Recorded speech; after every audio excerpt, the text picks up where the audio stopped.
8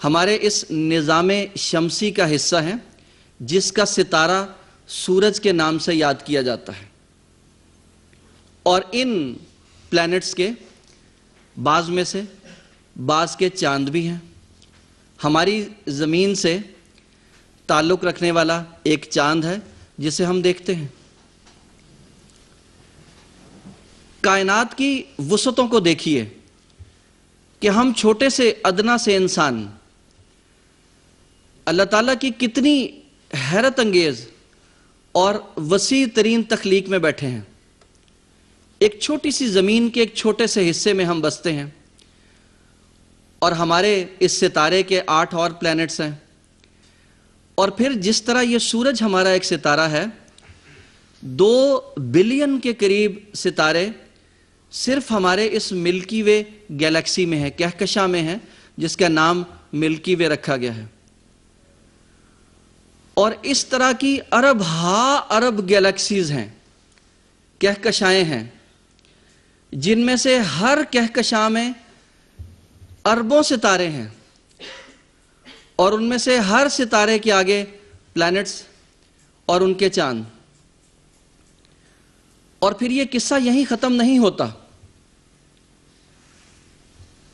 سائنسدان یہ بتاتے ہیں کہ روشنی کی رفتار 1,86,000 میل فی سیکنڈ سے بھی زیادہ رفتار سے یہی کائنات مزید پھیلتی چلی جا رہی ہے۔ اب آپ اس کائنات کی وسعتوں کا تصور کیجئے کہ اتنی بڑی لا انتہا وسیع کائنات کا خالق کتنا خوبصورت، کتنا طاقتور، کتنا زبردست رب اور مالک ہوگا۔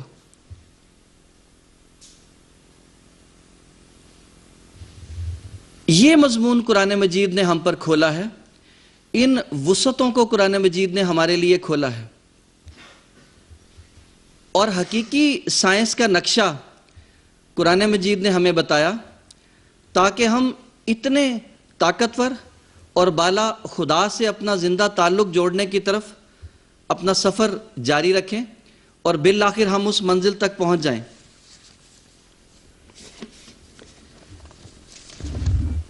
کچھ حصہ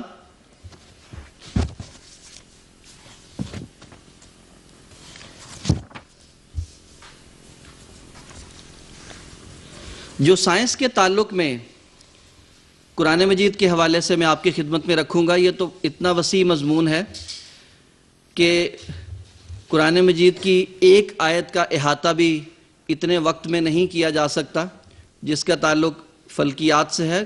ہر مضمون ہی قرآن مجید کا اسی طرح اپنے اندر وسعتیں رکھتا ہے، لیکن ان چند باتوں کو آپ کی خدمت میں رکھنے سے پہلے ایک امر کی وضاحت کرتا چلوں کہ جب ہم سائنس اور قرآن کا آپس میں موازنہ کرتے ہیں تو ایک بات ہمیں ہمیشہ مد نظر رکھنی چاہیے۔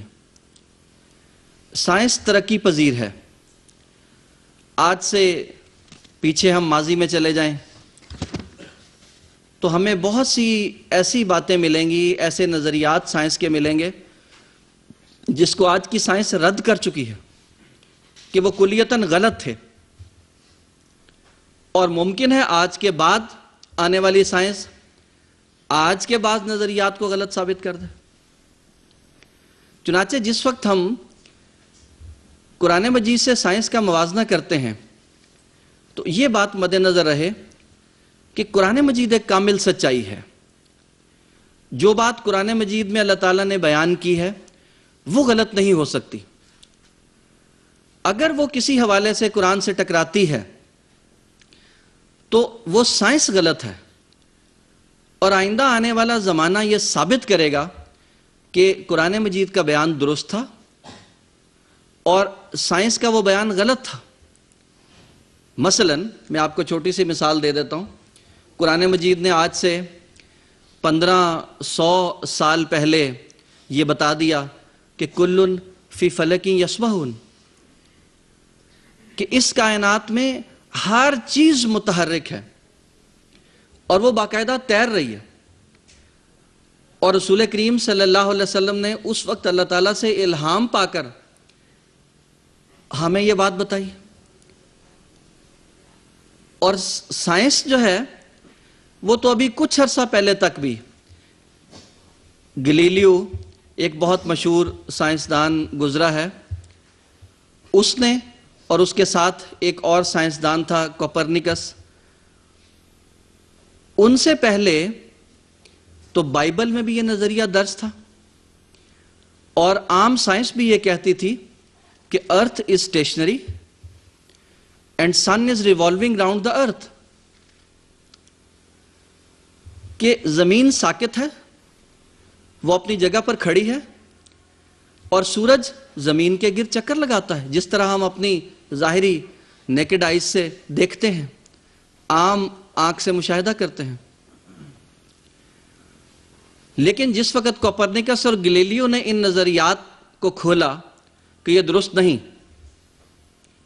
زمین ساکت نہیں، زمین متحرک ہے، وہ بھی حرکت میں ہے، تو اسے چرچ کی زبردست مخالفت کا سامنا کرنا پڑا. انہوں نے کہا ہمارے تو آپ نے بنیادی عقائد تک کو ہلا کے رکھ دیا، اور بڑی بڑی سزاؤں سے اسے گزرنا پڑا. آخری عمر تک اس کی جو وفات ہوئی ہے وہ بھی نظر بندی کی حالت میں ہوئی، اس کی بینائی بھی جاتی رہی، صرف اس جرم میں کہ اس نے ایک سائنس کی سچی حقیقت کو آشکار کر دیا.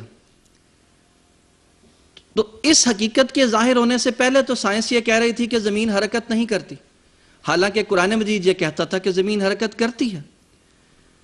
لیکن آئندہ آنے والی سائنس نے خود یہ ثابت کیا کہ قرآن مجید کا بیان درست تھا، اور سائنس ابھی تک ارتقاء کے اس مرحلے تک نہیں پہنچی تھی جو قرآن مجید نے بہت عرصہ پہلے ہمارے سامنے بیان کر دیا تھا. اس لیے آئندہ بھی اگر کوئی بھی بات ایسی ہمارے سامنے آئے جو قرآن مجید کی سچی حقیقت سے ٹکرا رہی ہو، تو وہ لازماً سائنس کی کمزوری ہے، نہ کہ قرآن مجید کی.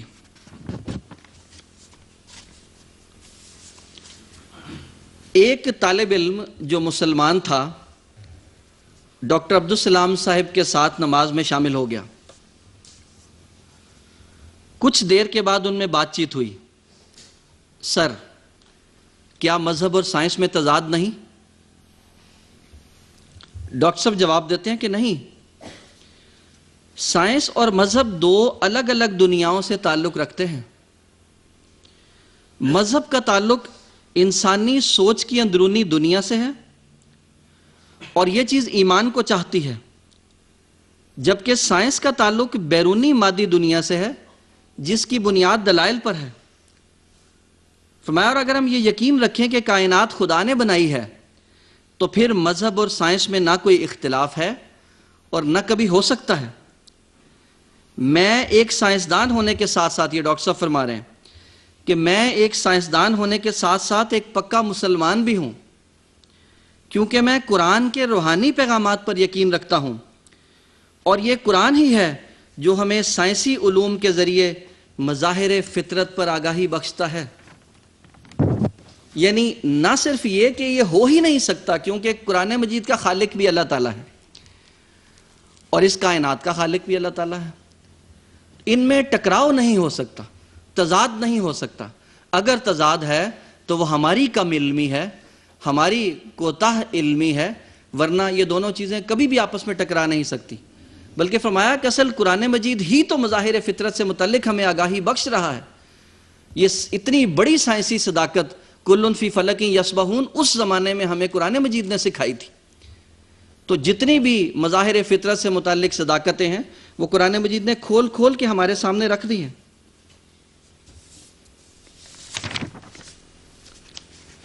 حضرت مصلح موعود رضی اللہ تعالیٰ عنہ نے ایک موقع پر فرمایا، مذہب اور سائنس میں فرق یہ ہے کہ مذہب ان صداقتوں کا نام ہے جو لقائے الہی سے متعلق ہیں، اور ان کا علم کائنات عالم کے صانع نے الہام کے ذریعے دیا ہے،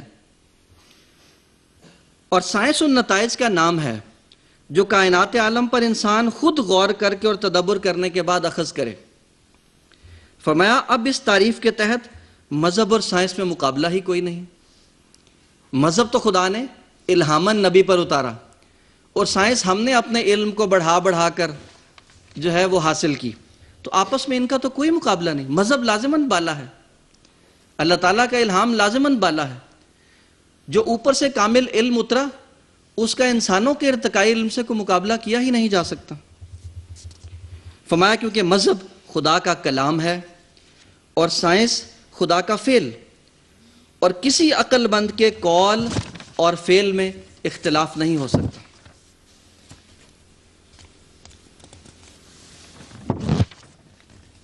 میں وقت کی مناسبت سے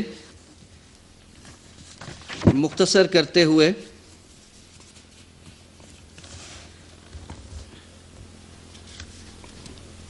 ایک واقعہ آپ کی خدمت میں رکھنا چاہتا ہوں جو علامہ عنایت اللہ مشرقی صاحب سے تعلق رکھتا ہے۔ وہ یہ لکھتے ہیں کہ 1909 کا ذکر ہے کہ میں کسی کام سے باہر نکلا تو جامعہ کیمبرج کے مشہور ماہر فلکیات سر جیمز جینز پر نظر پڑی جو چرچ کی طرف جا رہے تھے۔ میں نے قریب ہو کر سلام کیا، انہوں نے کوئی جواب نہیں دیا۔ دوبارہ سلام کیا تو متوجہ ہوئے اور کہنے لگے تم کیا چاہتے ہو؟ میں نے کہا آپ جیسا شہرۂ آفاق آدمی گرجا گھر میں عبادت کے لیے جا رہا ہے، یہ کیا؟ میرے سوال پر پروفیسر جیمز لمحہ بھر کے لیے رک گئے اور پھر میری طرف متوجہ ہو کر فرمایا آج شام کو چائے میرے ساتھ پیو۔ میں شام کو ان کی رہائش گاہ پر پہنچا۔ پروفیسر صاحب نے میرے جاتے ہی اجرام فلکی کی تخلیق، ان کے حیرت انگیز نظام، بے انتہا پنہائیوں اور فاصلوں، ان کی پیچیدہ راہوں اور مداروں، نیز باہمی کشش اور طوفان ہائے نور پر وہ ایمان افروز تفصیلات پیش کی۔ ان کی آواز لرز رہی تھی۔ فرمانے لگے عنایت اللہ خان، جب میں خدا کے تخلیقی کارناموں پر نظر ڈالتا ہوں تو میری ہستی اللہ کے جلال سے لرزنے لگتی ہے۔ جب کلیسا میں خدا کے سامنے سرنگوں ہو کر کہتا ہوں کہ تو بہت بڑا ہے تو میری ہستی کا ہر ذرہ میرا ہم نوا بن جاتا ہے، مجھے بے حد سکون اور خوشی نصیب ہوتی ہے۔ میں نے کہا اس سلسلے میں قرآن کی ایک آیت مجھے یاد آ گئی، اگر اجازت ہو تو پیش کروں؟ فرمایا ضرور۔ چنانچہ میں نے یہ آیت پڑھی، انما یخش اللہ من عبادہ العلماء، سورہ فاطر کی آیت، کہ اللہ سے اس کے عالم بندے ہی ڈرتے ہیں۔ یہ آیت سنتے ہی پروفیسر جیمز بولے کیا کہا؟ اللہ سے صرف اہل علم ڈرتے ہیں؟ حیرت انگیز، بہت عجیب۔ یہ بات جو مجھے 50 برسوں کے مسلسل مطالعہ و مشاہدہ کے بعد معلوم ہوئی، محمد رسول اللہ صلی اللہ علیہ وسلم کو کس نے بتائی؟ کیا قرآن میں واقعی یہ آیت موجود ہے؟ اگر ہے تو میری شہادت لکھ لو کہ قرآن ایک الہامی کتاب ہے۔ محمد رسول اللہ صلی اللہ علیہ وسلم ان پڑھ تھے، انہیں یہ عظیم حقیقت خود بخود معلوم نہیں ہو سکتی تھی، انہیں یقیناً اللہ نے بتائی تھی۔ بہت خوب، بہت عجیب۔ تو غیر بھی یہ کہے بغیر نہیں رہتے کہ قرآن مجید میں اللہ تعالیٰ نے حضور صلی اللہ علیہ وسلم پر جو صداقتیں کھولیں، وہ صداقتیں اپنی ذات میں اتنی حیرت انگیز ہیں کہ وہ سائنسدان جو کائنات کی تاریکیوں میں کچھ جھانکنے کی صلاحیت رکھتا ہے، وہ اللہ تعالیٰ کی ہستی کا، قرآن مجید کی سچائی کا اور حضور صلی اللہ علیہ وسلم کی سچائی کا آسانی سے انکار نہیں کر سکتا۔ قرآن مجید نے، آپ کی دلچسپی کی خاطر صرف ایک بات آپ کے سامنے رکھ کے اپنی گزارشات ختم کروں گا، حصے تو بہت ہیں.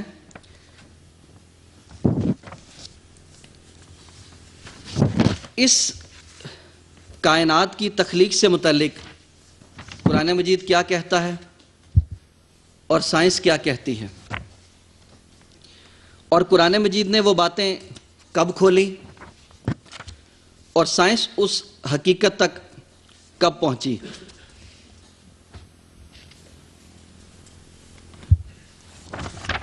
قرآن مجید نے جہاں تخلیق کائنات کا جن آغاز میں جن آیات میں ذکر کیا، ابھی آغاز میں بھی جو آیات تلاوت کی گئیں، الذی خلق سبع سماوات طباقا ما تری فی خلق الرحمن من تفاوت فارجع البصر هل تری من فطور ثم ارجع البصر کرتین ینقلب الیک البصر خاسئا وہو حسیر.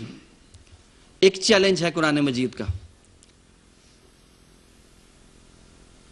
کامل خالق تو تبھی ثابت ہو جب اس کی تخلیق میں رخنہ نہ تلاش کیا جا سکے. قرآن مجید کا یہ دعویٰ ہے کہ اس کائنات کی تخلیق پر غور کرو، بار بار غور کرو، گہرائی میں جا کر غور کرو، جہاں تک اپنے علم کو وسعت دے سکتے ہو دو، اور کوئی ایک خامی یا کمزوری اس کائنات کی تخلیق میں ثابت کر دو. اور آج تک فلکیات میں جتنا بھی علم سائنسدانوں نے حاصل کیا ہے، ایک بھی سائنسدان کائنات کا ایک بھی رخنہ یا خامی ثابت نہیں کر سکا. اور یہ کس وقت حضور صلی اللہ علیہ وسلم کی زبان سے اللہ تعالیٰ نے یہ چیلنج دیا تھا، اور آج تک یہ چیلنج قائم ہے. اور جب تک یہ کائنات قائم رہے گی، قرآن مجید کی یہ صداقت روز روشن کی طرح ساری دنیا کے اندھیروں کو اجالوں میں بدلتی رہے گی، اور کوئی کائنات میں کوئی رخنہ تلاش نہیں کر سکے گا، کیونکہ یہ حضور صلی اللہ علیہ وسلم کا نہیں بلکہ اللہ تعالیٰ کی طرف سے دیا گیا چیلنج ہے. جہاں قرآن مجید اس کائنات کی تخلیق کا ذکر فرماتا ہے، سب سے پہلے قرآن مجید میں جس جگہ ذکر کیا گیا وہ سورۃ البقرہ کی آیت نمبر 118 ہے. فرمایا بدیع السماوات والارض وَإِذَا قَضَىٰ أَمْرًا فَإِنَّمَا يَقُولُ لَهُ كُن فَيَكُونُ. جہاں اللہ تعالیٰ کو پہلی دفعہ اس کائنات کے خالق کے طور پہ پیش کیا گیا، وہاں لفظ بدیع رکھا ہے، اور اس کا مطلب یہ ہے کہ بغیر نمونے کے پیدا کرنے والا، موجد. دیکھیں، ایک شخص تھا مارکونی، اس نے ریڈیو ایجاد کیا. آج کل ریڈیو کی بنانے والی کئی فیکٹریاں ہیں، ان میں کئی کاریگر کام کرتے ہیں. ایک فیکٹری میں ممکن ہے ایک دن میں کئی 100 ریڈیو بنتے ہوں. آپ میں سے کوئی آج کل کسی ریڈیو بنانے والی فیکٹری کے کسی مکینک کا نام جانتا ہے کہ فلاں بہت مشہور مکینک ہے جو ریڈیو بناتا ہے؟ وہ چاہے ہزاروں ریڈیو روزانہ بناتا ہو، لاکھوں ریڈیو روزانہ بناتا ہو، اس کو کوئی نہیں جانتا. لیکن اس موجد کو ہم جانتے ہیں جس نے پہلی دفعہ ریڈیو بنایا، کیونکہ پہلی دفعہ بنانا کمال ہے. لیکن جو اس دنیاوی موجد نے پہلی دفعہ ریڈیو بنایا، اس سے تو بہت جدید ریڈیو ایجاد ہو چکے ہیں، اور اس سے کہیں زیادہ بہتر ریڈیو بنانے والے آج موجود ہیں. لیکن جس کائنات کے موجد کو قرآن مجید چیلنج کے طور پہ پیش کرتا ہے، وہ بڑا ہی عجیب موجد ہے کہ نمبر 1، اس نے اس کائنات کو بغیر نمونے کے پیدا کیا. یہ اس کا کمال ہے. سامنے کوئی اور کائنات اس کے موجود نہیں تھی، اس نے دیکھ کے نقل مار لی. اور پھر اب ہمارے سامنے وہ کائنات موجود ہے، اور ہمیں چیلنج ہے کہ لو اس جیسی بنا کر دکھاؤ. اگر تم اس کائنات کے خالق کو نہیں مانتے کہ اس کائنات کو بنانے والی کوئی ہستی نہیں، اور تم یہ نہیں مانتے کہ کس کا کوئی موجد تھا جس نے بغیر نمونے کے یہ بنایا، تو دونوں چیلنج موجود ہیں. تم بغیر نمونے کے چھوڑو، نمونہ دیکھو، اس کی نقل کرو اور بنا کر دکھا دو. اور نہ پہلے کوئی بنا سکا ہے، اور ہم جانتے ہیں کہ آئندہ بھی کوئی نہیں بنا سکے گا. تو قرآن مجید نے فلکیات کے تناظر میں بے شمار آیات ہیں، بے شمار مضامین ہیں، اس کائنات کی تخلیق کے آغاز سے متعلق ایک ایک حصہ قرآن مجید نے کھول کر بیان کیا ہے۔ کچھ آج تک کی سائنس کھول چکی ہے، کچھ آئندہ آنے والے وقت میں وہ کہانیاں کھلیں گی۔ انسانی پیدائش کے حوالے سے جو ایک انسان عالم صغیر ہے، اس کی پیدائش کے حوالے سے ایک ایک حصے کا ذکر قرآن مجید نے کیا۔ ستاروں کا ذکر کیا، نجوم کا ذکر کیا، اس کی ایک اور لمبی داستان ہے۔ کواکب کا ذکر کیا، اس کے پیچھے ایک اور داستان ہے۔ شعرا کا ذکر کیا، شمس کا ذکر کیا، قمر کا ذکر کیا، بروج کا ذکر کیا، کانسٹلیشنز ہیں جن کی ایک اپنی داستان ہے۔ تو بے شمار قرآن مجید کے مضامین ہیں جو ایسٹرونومی کے حوالے سے قرآن مجید نے بیان کیے۔ پھر ایسٹرالوجی والا حصہ بھی قرآن مجید نے چھیڑا، جو ستاروں کی تاثیرات کے حوالے سے مختلف باتیں ہیں۔ چنانچہ جتنی بھی باتیں اس فلکیات کے تناظر میں قرآن مجید نے بیان کی، وہی مضمون جو میں نے آغاز میں شروع کیا تھا کہ صرف محض قصے کہانیوں کی خاطر نہیں، یہ ثابت کرنے کے لیے کہ یہ کلام جس امی نبی پر ہم نے اتارا، محمد رسول اللہ صلی اللہ علیہ وسلم پر، وہ یہ کلام خود نہیں بنا سکتا تھا، بلکہ ایک بالا ہستی نے یہ کلام اس پر اتارا ہے۔ وہی بالا ہستی اس قرآن کی خالق ہے، اور وہی بالا ہستی اس کائنات کی خالق ہے۔ ہمارے پاس اور کوئی راستہ نہیں کہ ہم اس محبوب، اس خالق سے اپنا زندہ تعلق جوڑیں۔ جب ہم اس سے اپنا زندہ تعلق جوڑ لیں گے تو ہمیں روحانی لحاظ سے بھی ارتقاء نصیب ہوگا، اور ہماری اپنی ذاتی دنیا کے اندھیرے بھی اجالوں میں بدلتے چلے جائیں گے، کیونکہ ہمارا اس نور سے ایک زندہ تعلق جڑ جائے گا۔ اللہ تعالی ہمیں قرآن مجید کے ان مضامین کو سمجھنے کی توفیق عطا فرمائے، آمین۔